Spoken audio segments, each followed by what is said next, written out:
Who remembers what's going on? Quick summary for those who are new.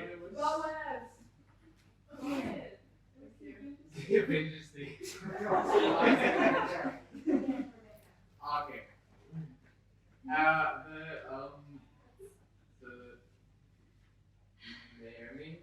talking about how Boaz is going to be their redeemer. Yeah. What's the word? Goel. Yeah, so very briefly, we've got this family, Elimelech and his wife Naomi and their two sons. There's a famine in the land of Israel, so they leave Israel and go to Moab. While they're in Moab, the father dies. The sons marry two wives, local Moabites, and then they die. And Naomi is left all alone with the two daughters-in-law. And she eventually decides she's going to go back to Israel, and she encourages them to stay behind in Moab and remarry and start new lives. One of the daughters-in-law decides to do that. Orpah leaves. We don't hear about her. I don't know what happens to her. But Ruth says, no, I'm not leaving. I'm coming with you. And so she comes back to Israel.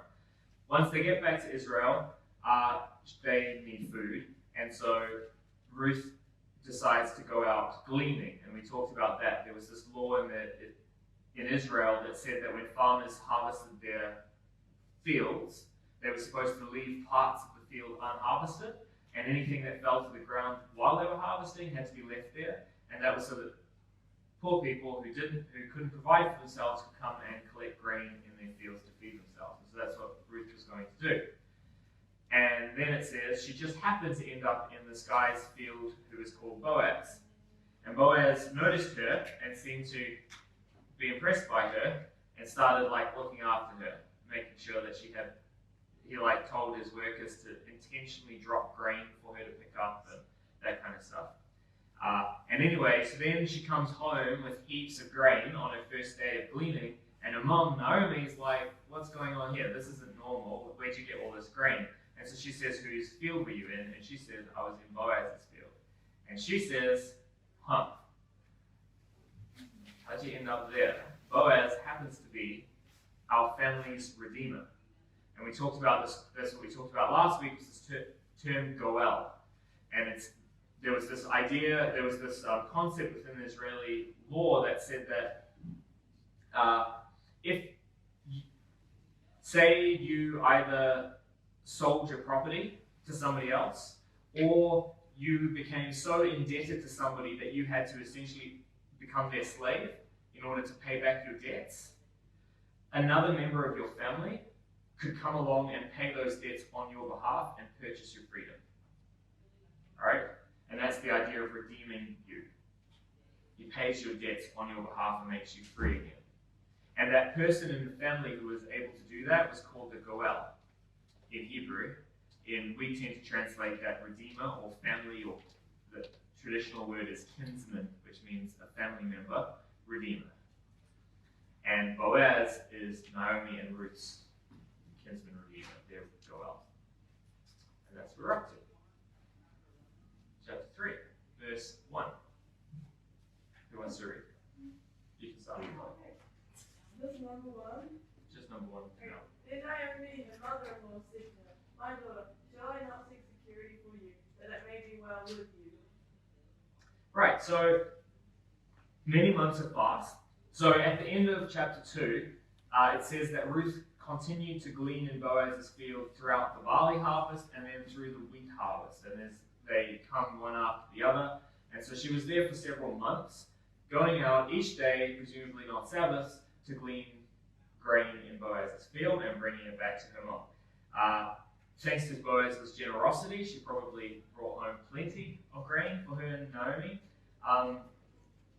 But Naomi realizes that she still understands that this isn't a good long-term solution, right? That Ruth is going to find the most security in her life in marriage. In having a man that she's tied to who's going to help care for her, protect her, and provide for her for the rest of her life, rather than just going out and gleaning in somebody's field. And so she says to Ruth, I need to find you a home. And she says, where you will be secure. And the word secure is manoah. And it means like to be at rest, a place where you're at rest. And she wants Naomi to be at rest in her life, not struggling. And back in chapter 1, when she's speaking to Ruth and Orpah, so their husbands have died, Naomi's decided to go back to Israel, and she's telling Orpah and Ruth, you guys shouldn't come with me, you should stay here. What she says is, may the Lord enable each of you to find security in the home of a new husband. And the word she uses there is the same, manoah. And so time has now passed, they're back in Israel, but Naomi's heart for Ruth is still the same. She wants Ruth to find peace and security in her life. And she recognizes that in the long run, Ruth is going to find the greatest peace and rest in the love of a husband. And it just so happens that there's this eligible bachelor, Boaz, who's showing interest in his daughter-in-law, in her daughter-in-law, in Ruth. And so Naomi comes up with a plan. And so she starts to teach Ruth, who's a stranger to Jewish law, to Jewish customs, how to approach Boaz, in the hope that Boaz will receive Ruth as a bride. So again, so next chapter verse 2. Who wants to read it? How is Boaz in relation to that? Is he like To who? to Ruth? Is he like second cousin or something? Yeah, but he's still really kind of. Boaz is not. Well, yeah, I know, but it's still not. Boaz is not related by blood at all to Ruth. Because Ruth's from Moab, right? She's a Moabite. Boaz is related to Ruth's dead husband, but not to Ruth. Not by blood. By marriage, he's related to Ruth. Okay. Does that make sense? Yeah. Okay. So, verse 2. Let's read. Yep. Verse 2 and 3. Now Boaz, whose young woman you were with, is he not our relative? In fact, he is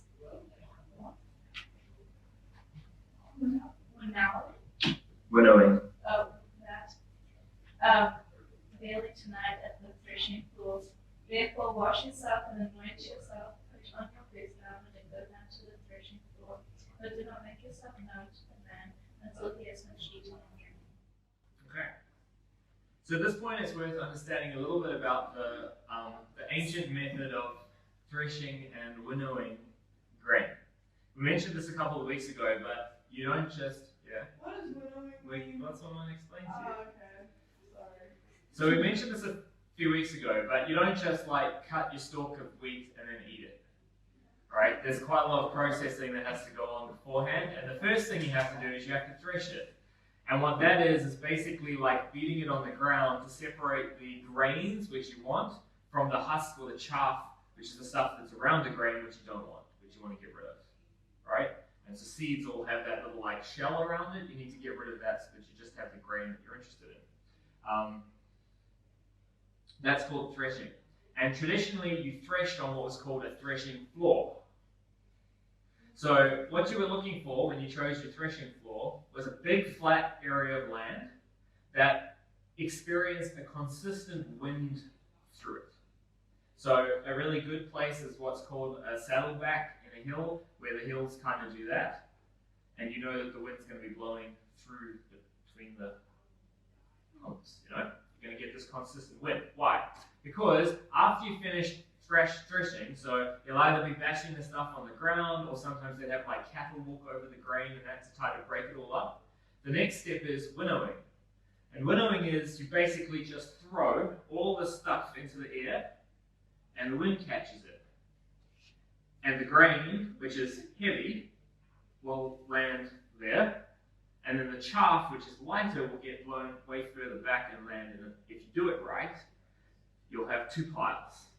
It'll all just land in the two piles. You'll have a big pile of grain at the front, close to where you're doing your winnowing, and you have another big pile further back there of all the chaff, the husk. And then you usually burn that, so that rats and things don't make homes there. And then all of the grain you put in you store away, do whatever you're going to do. Put in your barn, sell it, that kind of stuff. Make Make sense? So threshing, bashing it, winnowing is chucking it all in the air so the wind can separate the grain from the chaff. Yeah? It's quite cool. That to me sounds like a complete nightmare. I have hay fever. And I've seen photos of the stuff in the air and it just must be absolute. I think that's... Sounds fun though, just bashing and throwing stuff around. Yes, it does.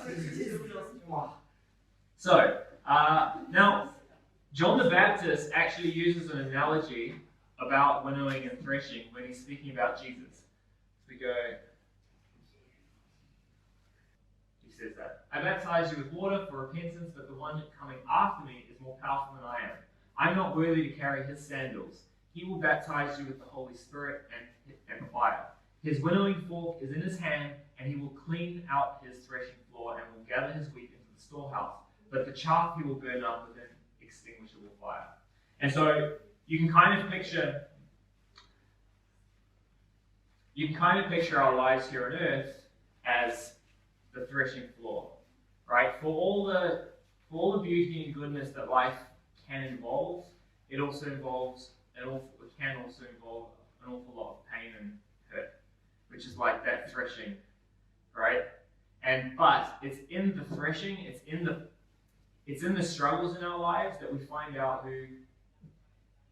what we're really made of, or more precisely, whom we really stand with. Are we grain or are we chaff? And what John is saying here is that this is the winnowing fork, is where they're chucking it all up in the air with a fork. And he's saying Jesus is coming and he's going to basically throw you up all in the air, throw you all up in the air, maybe your lives up in the air, and then you'll see where you land. Or then it's going to become clear where you land, right? Are you going to fall close by him in a pile of grain, or are you going to get washed or blown away to land in the big pile of chaff at the back? And yeah. So, as he's coming down, and you finish things like, will all be eaten in the air? Is that what you're saying? No, that's not what I'm saying. Whoosh. I'm saying that your life is already that. I'm not saying when he comes, this is going to happen. What I'm saying is that part of what is happening while you're living your life here on earth is determining whether you're made of grain or whether you're made of chaff.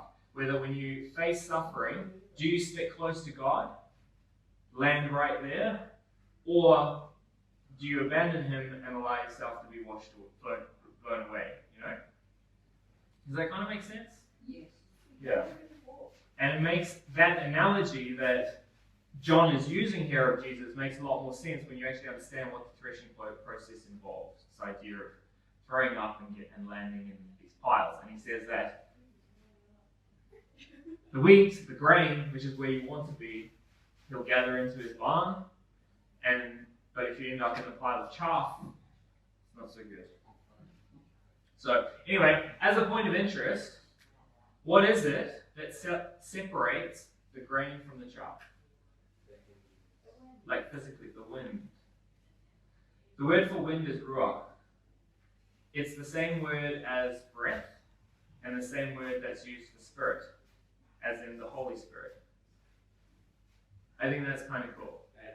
It's the Spirit of God ultimately that places you either in the grain or the chaff. It's pretty cool. Okay. Anyway, back to the story. The winnowing was usually done in the evenings when the wind picks up, late afternoon, evening. And then it wasn't safe to leave these huge piles of grain out there, valuable grain out there overnight, particularly during the time of the judges when there was so much instability, because people would come and steal it. And so the owners of the field and his workers would actually sleep down on the threshing floor with the grain so that nobody could steal it. All right? And as you can imagine, if you're working during the afternoon and you're going to be staying there for the night and it's a big group, a bunch of guys, then there's often like a party in between. You have like meals and drinks and stuff like that. And so that's basically what's happening here. Naomi tells Ruth to go down to the threshing floor. She knows where Boaz is going to be. He's going to be sleeping next to his pile of grain. Go to him, watch where he lies down. Don't get involved while they're all having their party. But after everybody's gone to sleep, then she tells Ruth to do something which sounds kind of weird to us. Who wants to read verse 4 and 5? Then it shall be when he lies down that you shall notice the place where he lies, and you shall go and uncover his feet so that he lie down, and he will tell you what to do. You should do. And verse 5. And she said to her, all that I say to you, I will do. All that. Yeah.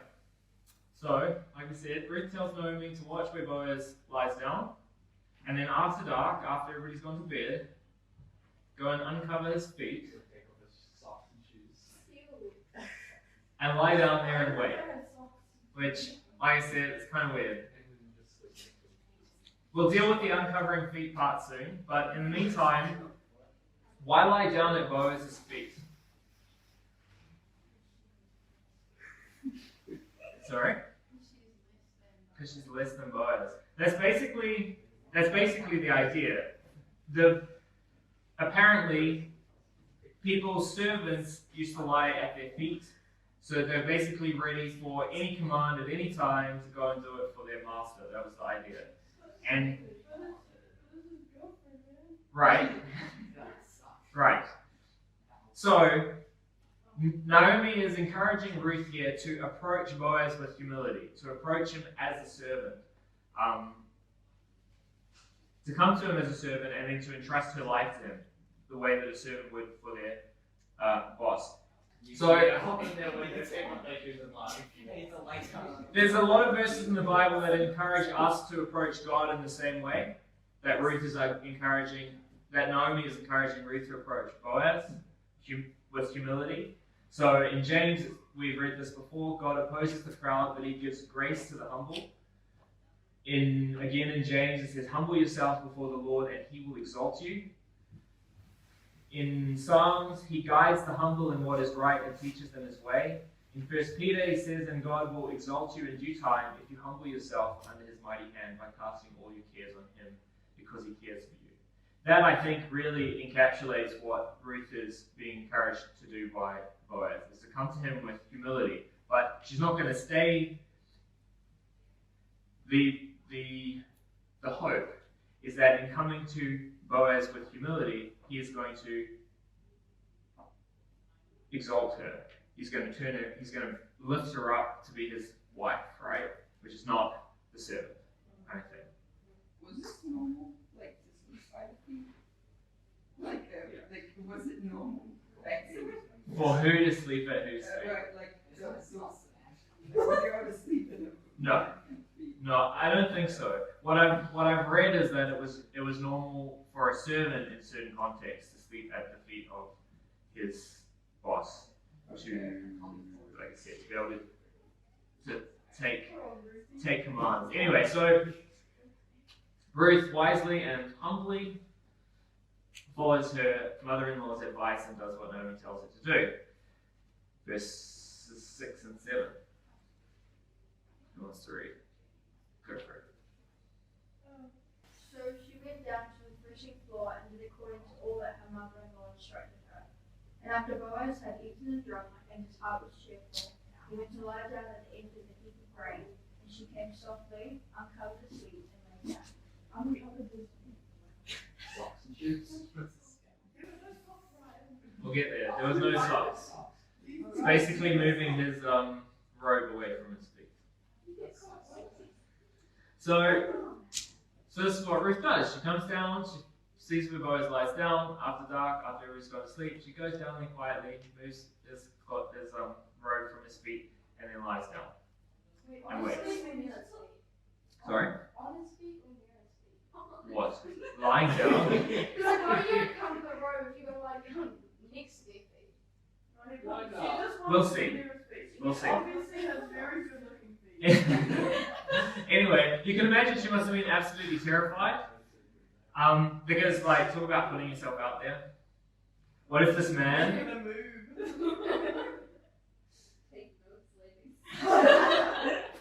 What if this man who she obviously admires rejects her? Because really, like, she's a poor widow what hope does she have of this prominent, wealthy man accepting her?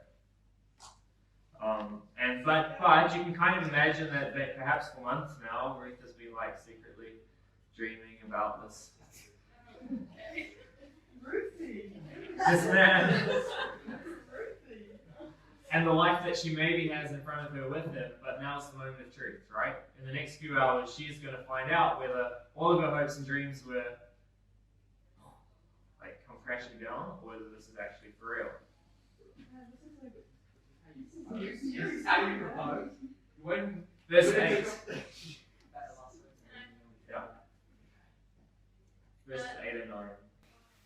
That happened after that, the man was startled and turned himself and there a woman was lying at his feet. Really, who are you? So she answered, I am Ruth, your maidservant. Take your maidservant under your wing, for you are a close relative. Alright, so Boaz is sleeping there next to the pile of grain to protect it from thieves, and so I have no doubt that he was startled when he rolled over and found that there was somebody lying in the street. so they actually on this wasn't. And even more so when he realizes it's a woman. But it's dark, he can't see who she is, so he says, who are you? And she replies, I am Ruth, your servant. The word is amah, and again it's a term of humility. It's usually translated maidservant or female slave. And so Ruth is approaching and presenting herself to Boaz with absolute humility, knowing that she doesn't deserve anything that she's asking of him, but sort of appealing to his grace. And then she makes what is really quite a remarkably bold request. What did it say in your version? What did she say?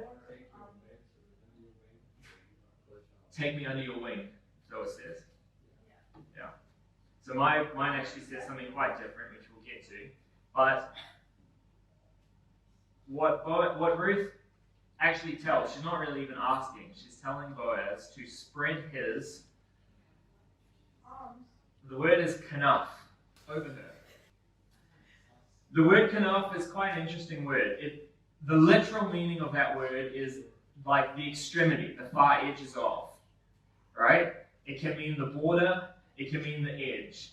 But it is also the word that is used for wing and hem. Right? Which kind of makes sense. Wings is kind of like the extremities of the bird, right? And the hem of a garment is like the edge of your clothes, right? So it is related. It makes sense why that's the word for those things. But they're all quite different things that it can mean. And so, if you remember back in chapter 2, when Boaz first meets Ruth, he says, may your acts of kindness be repaid fully by the Lord, the God of Israel, under whose wings you have sought protection. Do you remember that? Ruth has come back from Moab. She's decided to make the God of Israel her God, to become part of the people of Israel. And when Boaz speaks to her, he says, I hope God repays you for that, for choosing to come under the wings of the Lord God of Israel for protection. And then we looked at a bunch of other verses that in the Bible that repeat that same kind of picture. In Psalms in particular, it says, I say this about the Lord, my shelter and my stronghold, my God in whom I trust. He will shelter you with his wings. You will find safety under his wings. His faithfulness is like a shield or a protective wall. And in Psalm 17 it says, protect me as you would protect the pupil of your eye. Hide me in the shadow of your wings. So that idea comes up quite a lot in the Bible, coming under the wings of God for protection. The word that is translated wings is kanaph. Right? And so that's why in many Bible versions, including that version, New King James, what it translates Ruth as saying to Boaz is, spread your wings over me. We'll get to that. And so in that translation, you get an echo of what Boaz had originally said to Ruth, which is that coming under the wings of God, and she's now saying, put your wings over me. But there's really a double meaning in that phrase, because in ancient Israel, your rank in society was stitched into the hem of your robe and onto the edges of the sleeves, I think. Okay? So in the same way that, like military uniforms, you have all the badges and the stripes on the shoulders and stuff that tell you who this person is, what rank they are in the military, it was the same thing in Israeli society. They stitched stuff onto the hems of their garments that told everybody where they fit, what their place in society was. So it was a symbol of their authority, right? And that's why people, if you remember, were so desperate to touch the edge of Jesus' clothes, right?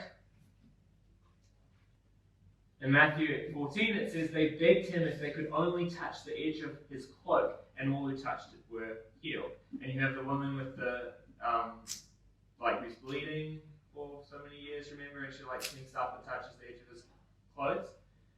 Yeah?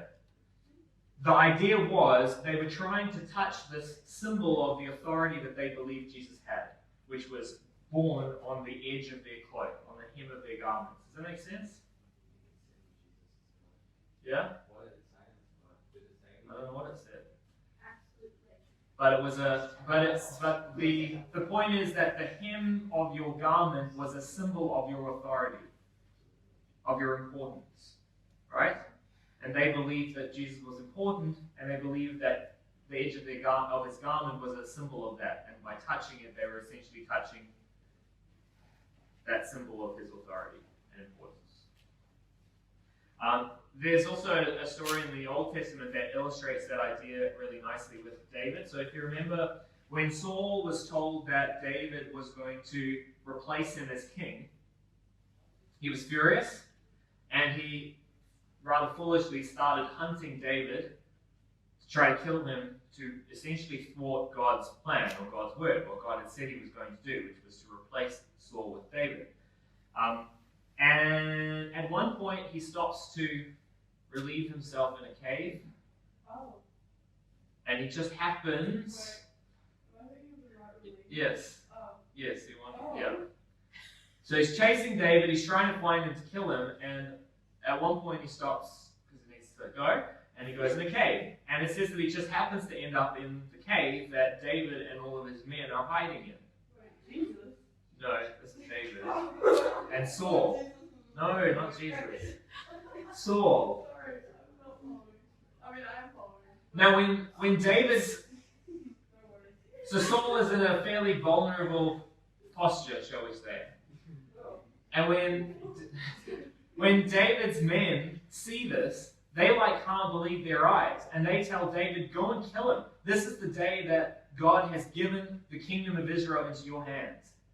And David says, no way, I'm not going to extend my hand, I'm not going to attack the chosen one of God. Right? So he refuses to attack Saul. He basically says, God will deal with Saul in his time. I'm not going to be the hand that does it. Right? But what he does do is he sneaks up quietly behind Saul, and it says he cut the edge of his robe off. That's kind of skills. Right? And then it's quite strange. It says, afterwards, David's heart attacked him because he had cut off an edge of Saul's robe. So, forget killing Saul. David felt guilty just for cutting the edge of his cloak off. Yeah, heart attack. Why? Because it was symbol of his authority. Yeah, I don't think that this was his intention at the time, because what ends up happening is Saul leaves, and once he's some distance away, David comes up and yells to him and says, Saul, why are you chasing me? Why do you think I'm trying to harm you? I could have killed you right here, but I didn't, and here's proof. So I think that was what was going on in his head. But when he realized what he'd actually done was essentially cut off or taken, symbolically removed Saul's authority by cutting the edge of his robe. Does that make sense? Yeah. Cool. So it's the same word, kanaph, that's used there. And I think that that is the context in which Ruth is using this word kanaph in the text that we're reading. She's not asking Boaz to spread his wings around her. He's actually asking her to extend the hem of his garment over her, which is essentially covering Ruth with his authority and protection. Does that make sense? Yeah. And so that's how other versions will translate it, is that they will say, spread your garment over me. But that kind of has weird, that sounds a little bit dodgy as well. So, because without understanding what it's actually talking about, the point of removing the cloth over his feet was to basically like move the garment that he would then, like when he puts it back, he would put it back symbolically over Ruth as well. And it's kind of like a picture of like a husband who takes his coat and puts it around his wife. That's sort of what you're picturing. Is it like two, like, okay, so imagine a jumper, right? And then there's one arm, another arm, massive hole at the bottom, but two head holes, and then you just both sit in there and you have one. Pretty much. Yeah, right. So she is asking Boaz to extend his authority and protection over Ruth. What he's actually asking her to do is marry her. Oh. Right? That's what he's asking. He's asking for him to bring her in under his umbrella, his authority and protection. Does that sort of make sense? And that's what my version says. It just says, marry me. Marry your servant. Okay. Because that is what she's actually asking him to do. But actually she does it with sort of more symbolic language than that. And this is the same, God uses the same expression about Israel in the book of Ezekiel. God speaking to Israel said, I spread my cloak over you and covered your nakedness. I swore a solemn oath to you and entered into a marriage covenant with you, declares the sovereign Lord, and you became mine. That there is it's the same word, kanaph, that God says that he has spread over Israel. And he uses that picture of a man covering his wife with a coat to illustrate his relationship with Israel, whom God describes as his wife. So God has placed his covering, his protection, his authority over Israel, and that is what Ruth is asking Boaz to do for her. Now, I don't know about you, but that seems like almost inappropriately bold for a young peasant woman to come and say to this man, marry me. But the key is in what Ruth says next. So she says,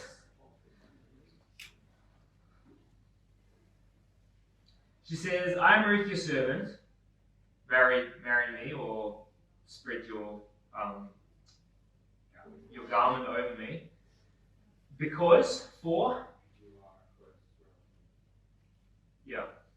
word is goel. Because you are our goel. And it's on that basis that she can approach Boaz actually quite boldly.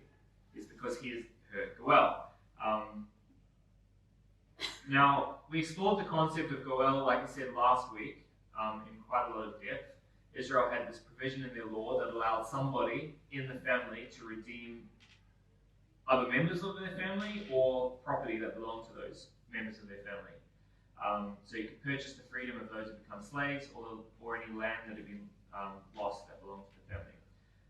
And then a family or kinsman goel, redeemer, was also responsible for avenging, for bringing about justice on behalf of this family. But there was another responsibility that could also fall to the goel, and that's described in Deuteronomy 25. So say there's a man and he gets married, and then he dies, and he hasn't got any kids, particularly any sons. What happens to his family line? Stops, right? It's lost to the nation of Israel. As well as that, the man's widow is going to be left basically to fend for herself, because she's got nobody to help look after her. She's got no sons to help look after her. And so then, according to Deuteronomy 25, the widow has the right to go to if she chooses to. She's the one who initiates it. If she chooses to, she can go to her husband's brother and demand that he marry her. And then, if they get married and they have a son, the first son that they have will be counted towards the brother's line. It'll be treated. That son will be treated as though he came from the brother, or from their husband, the original husband, not the brother. Does that kind of make sense? So, man, wife, man dies, wife marries brother, but their son belongs to this man, right? And continues his line. Does that make sense? Yes. And she leaves him, and then she's like, "That's my son." And they're like, "Okay." And then he's part of the other one. It's like, "No, your mom's dead." And he's like, "Yeah." Yes, but he continues the family name. But So then, yeah. does it his brother have the same name? No, the way that they did their names was like, it was son of. So, what? Yeah, you would be Ryan, son of Scott. What would I And you're be? Sam, son of Scott. Okay. But your child is going to be somebody, son of Sam. Oh, yeah. Yeah. Does he sound right? If your Son name of is son and you have a son, you're the son of son. That would be confusing. Okay, so anyway, so by doing this, by having this provision that allows the wife to go to the brother-in-law and request that he marries her, it solved the problem of the family line being lost, and it also solved the problem of like looking after the widow, because she would then be married to her brother-in-law, and he would look after her, right? Now, the brother-in-law could refuse. It wasn't required to, but it was considered very disgraceful if he did. And there was this whole process that they went through.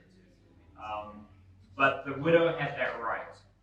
Now, in Deuteronomy, that responsibility is only placed on the brother-in-law, not on like extended family. But from what happens in chapter 4, it seems that in Israeli society, if you didn't have a brother-in-law, they started going to like the next nearest relative, is what it seems to have been going on, although that isn't prescribed in Deuteronomy. Anyway, so it's on that basis that Ruth can go to Boaz and say, "Hey, marry me." So she requests that Boaz marry her, fulfill his duty as the Goel, as the Redeemer, by redeeming her life and extending his authority and protection over Ruth's life. Now, something that's quite interesting to consider is that no matter how much Boaz admired and potentially loved Ruth, he couldn't make the first move. She actually had to come to him and ask, which is kind of strange, right? She had to come and ask that he redeem her. He couldn't impose redemption on her. In other words, Boaz had to be a gentleman and wait for her to approach him. I think that's kind of interesting because when we're talking about redemption, will Jesus redeem you if you don't want to be redeemed?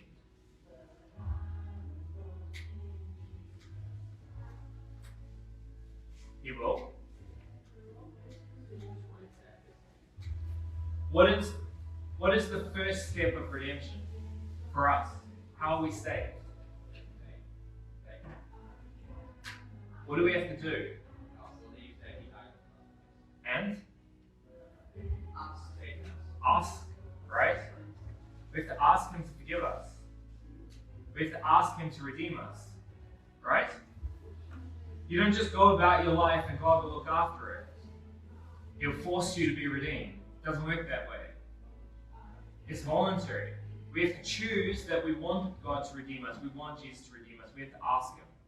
It's the same process that's going on here. Boaz couldn't just come and take Ruth as his bride. She had to ask him to be his bride. And we're in the same situation with Jesus. He's not just going to come and take you and force you to follow Him. We have to ask Him to save us. Make sense? Yeah. Anyway, so it's done. Ruth's asked. She said, marry me. What's going to happen?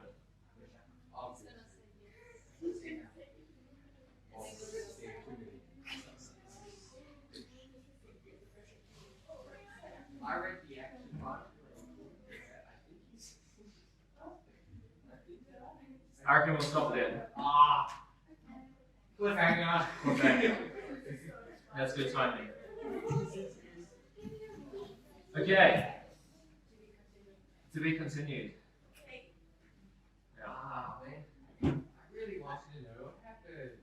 The Bible is there, so you can't just read it as well. Next time he calls. We'll talk about it next week. I know.